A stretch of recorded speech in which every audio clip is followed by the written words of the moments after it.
Hola a todos, queridos amigos de Escuela Dabar. Para mí es una alegría poder saludarlos, poder compartir con ustedes este espacio. Quisiera empezar dándole las gracias a todos los que nos acompañaron en la sesión virtual que tuvimos el sábado pasado. Hoy es viernes 28 de octubre de 2011 y es una bendición poder estar juntos y poder compartir la palabra de Dios, la Dabar Yahvé. Como ustedes se acuerdan, hemos estado los últimos mes y medio, 2 meses, compartiendo acerca de textos del Antiguo Testamento. Diferentes textos del Génesis, de Isaías, del Éxodo, de Salmos, de Ezequiel, de Jeremías, acerca de lo que hace la palabra de Dios. Pero vamos a dar un paso. Vamos a adentrarnos en la concepción de la palabra de Dios propia del Nuevo Testamento. Lo que sobre todo hoy, el Evangelio de Juan nos va a decir, comenzando, ¿qué es la palabra de Dios? Así que les doy la bienvenida a todos y los invito a que saquen su Biblia, por favor. Yo soy Pacho Bermeo y para mí es una alegría poder compartir con ustedes. En el Evangelio de Juan, en el capítulo 1, verso 14, solo un versículo, solamente verso 14. Juan, capítulo 1, verso 14. Dice así la escritura: y la palabra se hizo carne y puso su morada entre nosotros, y hemos contemplado su gloria, gloria que recibe del Padre como unigénito, lleno de gracia y de verdad. Palabra de Dios. Este es un texto conocido, pero denso, pero profundo, donde podríamos quedarnos en él mucho tiempo, podríamos hacer muchas de estas meditaciones semanales en torno a este texto. Pero yo quisiera invitarlos a que pensáramos algunas ideas en particular. La primera, la palabra se hizo carne. ¿Qué significa eso? ¿Qué significa para ustedes y para mí que la palabra se haya hecho carne? Lo primero que hay que decir entonces, que la palabra, desde esta concepción del Nuevo Testamento, particularmente esta mentalidad de Juan, es la persona del Hijo de Dios. El Hijo de Dios es la palabra de Dios. ¿Qué significa entonces? Que la persona del Hijo de Dios que se nos revela en Jesucristo el Señor es la manera en la que Dios se comunica con plenitud. El texto habla de la gloria de Dios que recibe del Padre, es decir, es Dios mismo que ahora se autocomunica revelándose en coordenadas humanas. Miren, tal vez una de las más bellas cosas que yo quisiera decirles de este texto es que, como estamos meditando el misterio de la encarnación, es que ustedes y yo debemos comprender que Dios se revela en lo humano. Decir que la palabra se hizo carne, se encarnó, quiere decir para nosotros que lo humano se convirtió ahora en el dato de la plena revelación de Dios.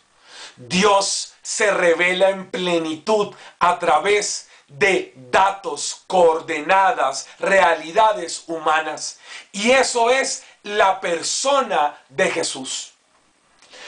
Una preocupación que yo tengo desde hace ya algún tiempo es que nuestra experiencia carismática dentro de la Iglesia Católica, para no hablar de ninguna otra persona o experiencia o vivencia religiosa, es que yo creo que en algunos lugares, en algunos grupos, en algunas parroquias, en algunas ciudades, en algunos lugares, se ha perdido de vista el dato humano como lugar de revelación.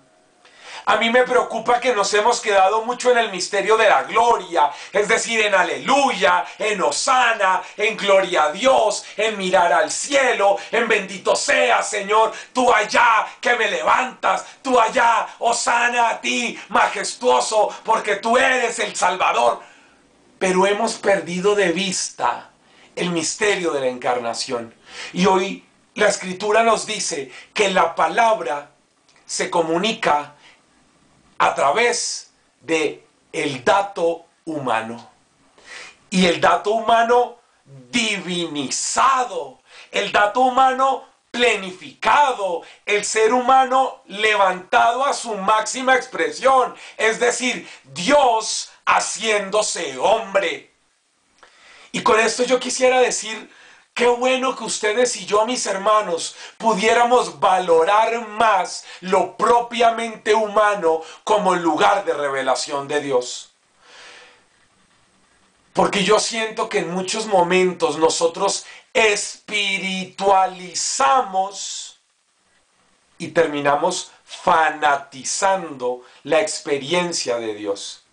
Si bien es cierto que Dios es espíritu, si bien es cierto que Dios es divino, si bien es cierto que Dios es divinidad, es decir, es plenitud de el cosmos, de la gloria, de la majestad, de lo eterno. También es cierto que toda esa eternidad, que toda esa plenitud, que toda esa divinidad, que toda esa majestad se nos quiso revelar en la persona de Jesucristo el Señor. Y este es un llamado entonces para decir, la palabra de Dios a mí me hace valorar más mi condición humana, valorar más mi fragilidad, valorar más mi humanidad, valorar más mi limitación, valorar más mi finitud y poder decir, Señor, yo soy un ser finito, yo soy un ser limitado, yo soy un ser frágil y vulnerable, así como Jesucristo vivió la fragilidad, vivió la finitud, así como Jesucristo vivió la fragilidad, el dolor, el llanto, el cansancio, la agonía y todos esos escenarios fueron lugares de revelación tuya porque tu palabra se comunicó, se desveló a través de esas condiciones humanas porque tu palabra se encarnó. Yo quisiera pedirte, Dios, que en todas mis condiciones humanas, fragilidad, debilidad, dolor, llanto, cansancio, agonía, angustia, malestar, rabia, yo pudiera verte a ti revelándote para mí y a través mío en esas coordenadas humanas para los demás. Ah, qué bueno sería, mis hermanos, que ustedes y yo pudiéramos vivir una experiencia de la palabra que asume lo propio de la condición humana, porque la palabra se hizo carne. Y además eso tiene una serie de implicaciones, y es que la gloria de Dios, el poder de Dios, la majestad de Dios, el ser de Dios, es contemplable, es visible, es admirable en la fragilidad humana. Oh, mis hermanos, si ustedes y yo pudiéramos comprender esto, valoraríamos más y abrazaríamos más nuestros fracasos, nuestras limitaciones, nuestras experiencias dolorosas, nuestras realidades que nos llevan al límite. Tú y yo descubriríamos en medio de esa adversidad, de esa vicisitud, a Dios revelándose, a Dios comunicándose, a Dios hablando, a Dios palabra.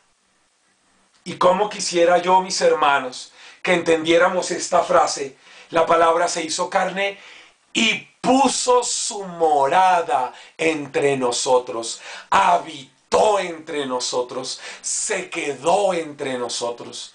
Decir que la palabra de Dios se hizo carne, es decir, que ahora toda mi vida puede estar leída, comprendida, acompañada, disfrutada desde la proximidad de aquel que permanece acompañando y morando en mi vida, habitando en mi vida.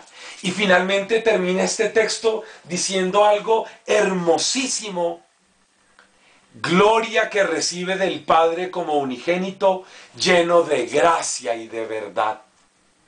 Mis hermanos, la plenitud de la revelación de Dios, llena de unción, de gracia y de verdad, esa que dirá el mismo Jesús en capítulo 8, verso 32 de San Juan, la que nos lleva a ser libres, esa verdad es la que se nos comunica valorando lo humano. Mire, ¿sabe yo qué quisiera que asumiéramos al terminar esta reflexión de hoy? Que usted y yo pudiéramos decir: Señor de la vida, el que tú te hayas encarnado para asumirme con todo y mi historia, hace que yo sea sano, porque yo puedo ahora asumirme con toda mi historia. Decir que la palabra se encarnó y habitó entre nosotros, es decir, que Él asumió toda nuestra precariedad, toda nuestra historia, para salvarnos desde la condición humana, tiene que implicar en ti y en mí que valoremos nuestra historia, que te reconcilies con tu historia, con el hogar en el que naciste, con la ciudad en la que naciste, con la condición económica en la que naciste y has crecido, con lo que has vivido, con tus dolores y tus fracasos pasados, esos a los que trataste de echarles tierra, esos que trataste de olvidar, esos que tal vez son las razones por las cuales empezaste a ir al grupo de oración o a la iglesia o a la parroquia y que todavía no has resuelto.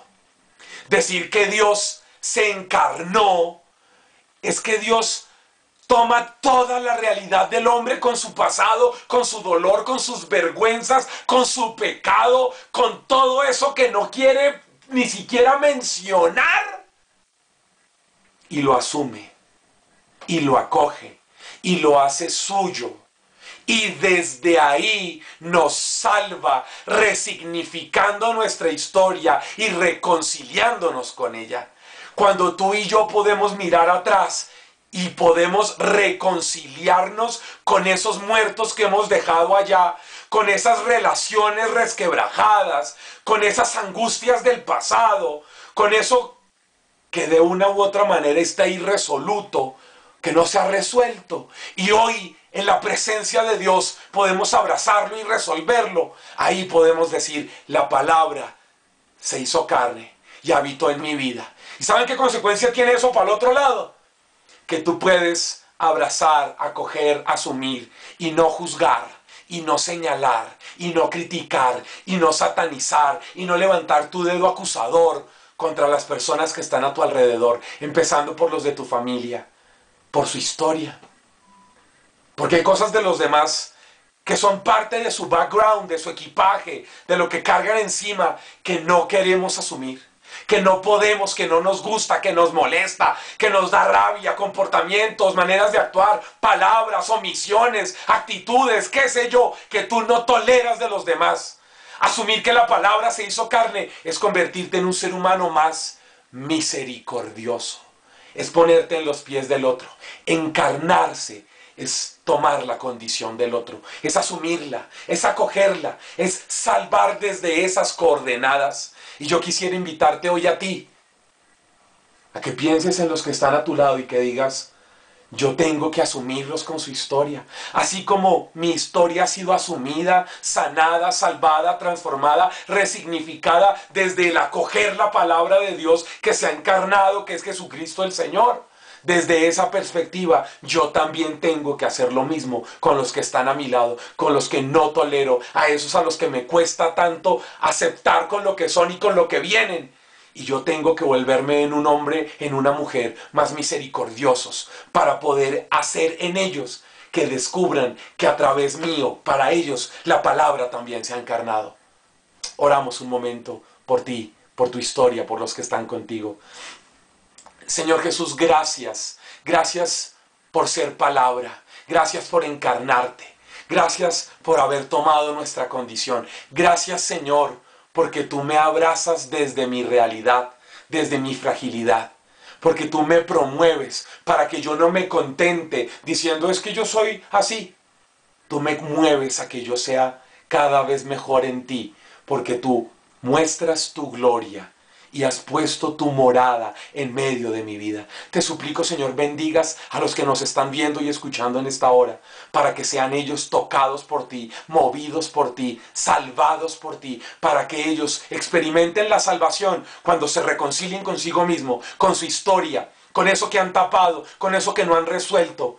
Dales la gracia por la fuerza de tu espíritu, de amarse y abrazarse con todo lo que es su historia, de valorar su propia carne, su propia realidad, y de esa manera darles la gracia de salir decididamente hacia los demás, para que en eso descubran ellos que a través de quienes nos ven hoy, tú, Señor, te has encarnado para amarlos y salvarlos a los que están a nuestro alrededor. Por eso, Señor, te doy gracias a ti, que eres digno de recibir toda gloria y toda majestad por los siglos de los siglos. Amén.